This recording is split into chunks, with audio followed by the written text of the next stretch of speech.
Magandang araw at Happy New Year sa lahat. Welcome po ulit dito sa ating channel, Ang Biyahe e Komida. Maraming salamat sa lahat ng nag-subscribe, indeed. Punta tayo sa ating topic. Daryl Yap kay Sarcy Emmanuel, wag mo ko palalabasing sinungaling. January 3, 2025. Naglabas ng matapang na pahayag si Daryl Yap laban kay Sarcy Emmanuel tungkol sa kredibilidad ng pelikula niya tungkol kay Pepsi Paloma. Binatikos ng direktor ang komento ng actress na tila nagdududa sa pinagmulan ng kwento ng pelikula. Sinabi ni Yap na hindi niya papayagang palabasin siyang sinungaling sa inilabas niyang kwento. Inimok niya ang publiko na hintayin ang pelikula upang malaman ang buong kasaysayan. Sa kanyang social media post, sinabi ni Yap, napaka-convenient kasi dito kay Sarcy Emmanuel na patay na ang pinag-uusapan. Gimmick yun o totoo? May nagawa ka ba? Bakit? Close ba kayo ni Pepsi? Nung namatay siya saka kayo sumikat, wag mo akong palabasin na sinungaling, hintayin mo ang pelikula. Ang pahayag na ito ay kasunod ng diumano'y komento ni Sarcy Emmanuel na ibinahagi rin ni Yap kung saan tinanong nito. At sino ang nag-relay ng story sa direktor? Ba patay na yung tao? Siya lang ang may alam ng totoo. Saan nila kinuha yung story? Ipinunto ni Yap na tila pinagdududahan ng dating actress ang kredibilidad ng kwento na nasa likod ng kanyang pelikula. Dagdag pa ng direktor, hindi niya papayagang maliitin ang kanyang pelikula o palabasing hindi totoo ang kanyang mga inilalabas na kwento. Samantala, wala pang direktang sagot si Sarcy Emmanuel ukol sa matapang na pahayag ni Yap. Ngunit ang kanilang palitan ng komento ay mabilis na nag-viral at umani ng samut-saring opinyon mula sa netizens.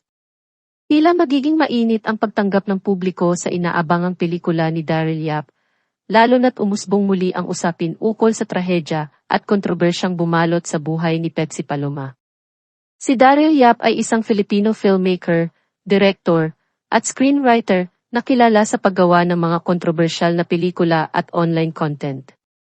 Siya ang nasa likod ng Vincentiments, isang social media platform na nagpo-produce ng short films at viral videos na kadalasang tumatalakay sa mga usapin ng buhay, lipunan at politika. Ay pumunta dun sa kwento ng buhay mo sa club.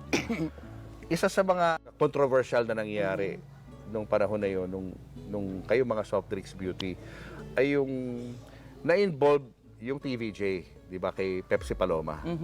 Oh. Anong alam mo dun sa kwento na yun? Kasi nga po, nung araw, nagkasama kami ni Pepsi sa isang bahay. Si Tito Ray po yung kumuha ng bahay na yon. Tapos nag-share kami ni Pepsi sa isang bahay. Then, nung syempre, lagi kami magkasamang dalawa, kahit saan. Basta para magkapatid na po kami, pero matanda po sa akin yung 2 taon na. Mukhang bata lang eh, no? Opo, mukhang baby. Then, nung nabanggit ko sa kanya yon na Pechay kasi tawag ko sa kanya kay Pepsi. Pechay, sabi ko, totoo ba yung sa inyo ni Tito Vic and Joey? Alin? Yung, ha? Hindi alam mo naman si Tito Ray. Sabi, yung manager po namin si Ray De La Cruz. Parang hindi ka naman na dyan kay Tito. Sabi niya, lahat gagawin yan para lang sumikat tayo, sabi niya. Kaya yun po talaga, ako mismo, ako ang magpo-proof niya na hindi totoo po yun. Siya mismo nagsabi kasi sa akin na hindi totoo. Tinanong mo ba siya kung bakit pumayag siya na magpagamit doon sa kwentong yun? Hindi na po. Basta natanong ko lang sa kanya yun. At yan ang ating latest showbiz chika update for today. Huwag kalimutan mag-subscribe, click the notification bell for more showbiz chika updates, like and share the video at suportahan po ang ating Facebook page. Maraming salamat sa lahat ng nag-subscribe, indeed. Magandang buhay sa lahat, Happy New Year, paalam.